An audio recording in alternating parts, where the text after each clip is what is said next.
आदाब, सत श्री अकाल। मैं ज़ोरा सिद्दीकी, आप देख रहे हैं GL India news. No school no fees या 3 महीने की स्कूल शिक्षा परिवार के प्रदेश अध्यक्ष अनिल शर्मा ने कहा कि ये सच है कि कोरोना महामारी ने सबकी आर्थिक स्थिति को प्रभावित किया है एवं विगत 3 महीने से स्कूल आम तरह से नहीं चल सके। इसलिए नो स्कूल नो फीस या 3 महीने की फीस मांगी की बात कहने सुनने में अच्छी और हिसाब से उचित भी लगती है, परंतु ये व्यवहारिक रूप से संभव नहीं है, क्योंकि प्राइवेट स्कूलों का संचालन एक अलाभकारी समिति करती है जिसे खर्चों के आधार पर ही फीस लेने का अधिकार होता है। अर्थात कोई स्कूल चाहकर भी लाभ नहीं कमा सकता। जब स्कूलें लाभ कमा ही नहीं सकती तो 3 महीने का खर्च कहाँ से वहन करें। अब आप ये कहेंगे कि स्कूल तो बंद थी, फिर खर्च कहाँ से हुआ। तो हम बताना चाहते हैं कि लॉकडाउन के दौरान कर्मचारियों के वेतन भत्ते, भवन, बस लोन की किस्तें या किराया, वाहनों का बीमा एवं पानी बिजली के स्थायी उपभोग सेवा शुल्क यथावत लग रहे हैं। तो फिर खर्च कौन सा हुआ। हाँ, ये माना जा सकता है कि बिजली का बिल कम आया, बस में डीजल का खर्च बचा, तो दूसरी ओर ऑनलाइन शिक्षा के लिए संसाधन जुटाने में इससे ज़्यादा खर्च हो गया, क्योंकि बच्चों की शिक्षा जारी रखने के लिए हमने अधिक खर्च पर भी व्यवस्था दी। राज्य सरकार एवं माननीय उच्च न्यायालय ने भी इन्हीं तथ्यों को मद्देनजर फीस स्थगित करने का निर्णय को व्यवहारिक माना, ना कि माफ़ करने की मांग को। हम आपकी परेशानी को समझते हैं, परंतु परेशानी के समाधान के रास्ते से हम सहमत नहीं। आपने जिस स्कूल को अपने बच्चे के भविष्य बनाने के लिए चुना, उसे लुटेरा कहना, उसके परिसर में हंगामा करना ना आपके लिए उचित है और ना ही हमारे लिए।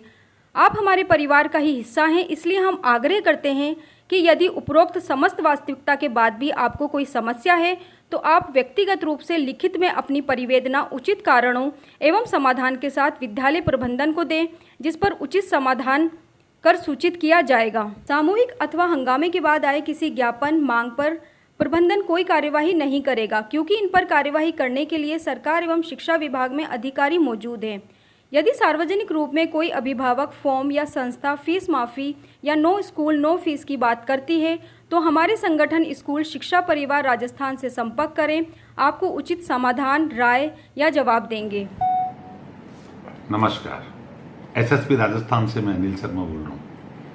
नो स्कूल नो फी बहुत अच्छा लगता है। कितना मज़ा आता होगा जब पेरेंट्स हाथों में तख्तियाँ लेकर स्कूल में जाते हैं। जिस स्कूल में वो बच्चे के एडमिशन का फॉर्म लेके गए थे, जहाँ वही समझते हैं कि स्कूल में मेरे बच्चे का भाग्य बन जाएगा, वहाँ एक तख्ती लेके पेरेंट्स का कितना मज़ा आता होगा।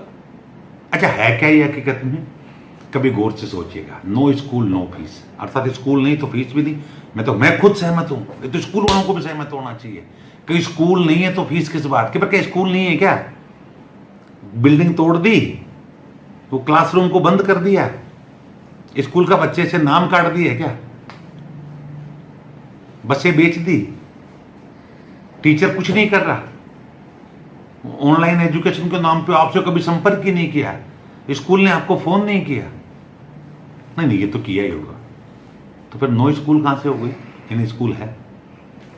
जिस दिन आप बच्चे को भेजोगे उस दिन आपको एक बिल्डिंग मिलेगी, वहां एक क्लासरूम मिलेगा, टेबल कुर्सियां मिलेगी। जिस दिन स्कूल खुल जाए, कल ना गवर्नमेंट कह दे कल ही खोलती हूं, तो एक बस आएगी सैनिटाइज हुई हुई, एक टीचर होगी जो सैनिटाइज करके आपके सामान लेके बच्चे के लिए बैठी होगी।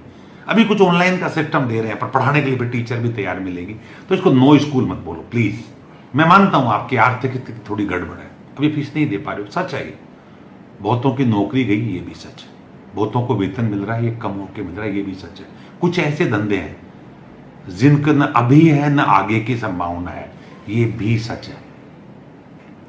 और इस सच के बीच आपके पास पैसा नहीं है, आप जमा पूंजी खर्च करके अपना घर चलाएं या बच्चा पढ़ाएं, तो निश्चित रूप से मैं आपको कहूंगा पहले घर चलाइए, बच्चा बाद में पढ़ा लेंगे। सहमत हूं, पर ये मत बोलो नो स्कूल नो फी, इससे अच्छा नहीं लगता। इससे ना आपको फायदा होने वाला, ना बच्चे को फायदा, ना स्कूल को। पूरा सिस्टम खराब होता जा रहा है हमारा। अब करना क्या है? क्या आपको पढ़ाना नहीं इस बच्चे को? मुझे मालूम आप सरकारी में नहीं पढ़ाएंगे, आप जानते हैं। वहाँ तो 7,880 स्कूलों में एक कमरा है, या एक टीचर के भरोसे 10,000 स्कूल चल रहे हैं। वो चल रहे हैं जहाँ भी क्या पढ़ाई हो रही है ये भी आप समझते हो, तब आप वहाँ तो नहीं जाओगे, तो तय है। आपको पढ़ाना तो प्राइवेट में ही है, फिर उसको चोर क्यों कह रहे हो? आपके बच्चे के दिमाग में क्या चढ़ रहा है? सो रोकिए उसको, ऐसा मत करिए। अब करिए क्या? आपकी जो स्थिति है ईमानदारी से, एक तो ये यूनियन बाजी में मत पड़िए। बताऊं क्यों? ये यूनियन आपका काम नहीं है। ये तो हर घर में कुछ नेता लोग होते हैं, वो नेता लोगों का काम है, उनको नींद ही नहीं आती जब तक वो नेतागिरी नहीं करें, और वो आपके कोई ना कोई मुद्दा ढूंढते रहते हैं। मालूम है ये क्या करते हैं? मैं तो खुद स्कूल चलाता हूँ ना, लड़ेंगे झड़ेंगे, बाद में खुद के बच्चे आके कहेंगे साहब मैं क्या करूं, मुझे तो सब भड़का के लाए थे। फिर हम मुझसे प्यार से पूछते हैं कौन कौन भड़का रहा था? अरे साहब उसकी माँ ऐसे करे, उसके पिता, वो सारी आपकी पोल खोल जाता है खुद मीठा बनने के लिए, क्यों जानता है मैं बुरा हो रहा था, मीठा बनने के लिए आपकी पोल खोल देता है। या कुछ लोग चुनाव लड़ना चाहते हैं, ये चुनाव के चक्कर में नेतागिरी कर लेते हैं, इसलिए दोनों के चक्कर में नहीं पड़ना। हाँ, सिंपल सा करना क्या है, वास्तव में अगर आपकी स्थिति खराब है कोई दिक्कत नहीं, आपकी 3 महीने की फीस माफ होगी, हम करवाएंगे, कोई दिक्कत नहीं। आपकी 4 महीने की माफ होगी तो भी करवाएंगे। पर बैठिए मैनेजमेंट के साथ, प्रिंसिपल से जाके ईमानदारी से कहिए कि सर मेरी स्थिति ये है, मैं पढ़ाना चाहता हूँ बच्चे को, मुझे आपका स्कूल पसंद है, या फिर सर मेरी हैसियत नहीं है, मुझे टीसी काट के दे दो। जिस दिन आप टीसी कटवा लेंगे, नो स्कूल नो फीस का रूल आप पे लागू होगा। जब तक टीसी नहीं कटेगी कैसे होगा, आप खुद ही बताओ। अच्छा, आपको स्कूल माफ कर दे, बड़ा अच्छा कहने में लगता है, पर माफ कैसे कर दे आप बताओ? जो बिल्डिंग किराए पे चल रही है उसका किराया कौन देगा? चलो कुछ की खुद की बिल्डिंग है मान लिया, जो बसों की किस्तदारी है किस्तें कौन देंगे? चलो ये मान लिया कुछ की किस्तें नहीं है, तो जो टीचर काम कर रहा है उसको वेतन कौन देगा?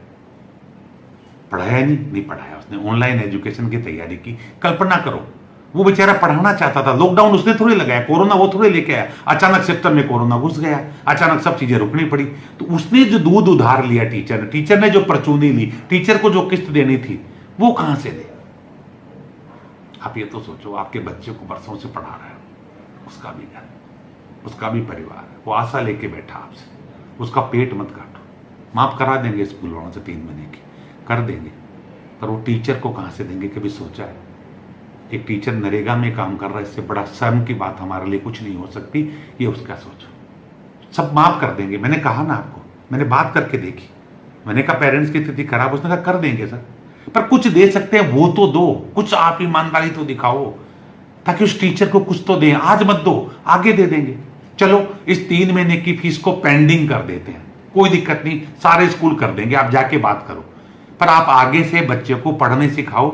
ऑनलाइन एजुकेशन का जो टूटा फूटा रूप है, देखिए जितना हम रेगुलर पढ़ाते हैं वैसा ऑनलाइन में नहीं पढ़ा सकते, पर जितना पढ़ा रहे हैं उसको ले तो सही, आगे जुड़ के आगे की तो देना शुरू करो। जब हो सकता है आप आगे की टुकड़ों टुकड़ों में फीस देंगे, कम कम फीस देंगे, तो टीचर को कम सैलरी मिलेगी, वही खुश होकर कह देगा सर माफ कर दो। जिस दिन टीचर हाथ जोड़ के कह देगा माफ कर दो, हम भी कोशिश करेंगे हाथ जोड़ के माफ कर दो। हम मकान मालिक से कहेंगे साहब कम ले लो थोड़ा सा, लेकिन अभी मकान मालिक बंद है तो भी ले रहा है किराया, टीचर को भी देनी पड़ रही है ऑनलाइन के। अब आपको मैंने ऑनलाइन नहीं ली, आप तो फीस के डर के मारे नहीं ले रहे हो, स्कूल ने तो दी ना। ट्रेन में टिकट बुक करा दिया, ट्रेन चल पड़ी तो सीट खाली जा रही है, तो भी खर्चा तो साहब होता ही आ रहा ना हुकुम। सो मेरा हाथ जोड़कर निवेदन है, नो स्कूल नो फीस मत बोलो, इसके असली अर्थ में आओ, स्कूलों से जुड़ें, अपने रिलेशन खराब नहीं करें। ये बुरा वक्त है, ये भी चला जाएगा, पर आप और मैं एक साथ रहेंगे। ऐसा कोई संबंध मत खराब करो कि दोबारा आप बोल नहीं सके। जय हिंद, जय भारत।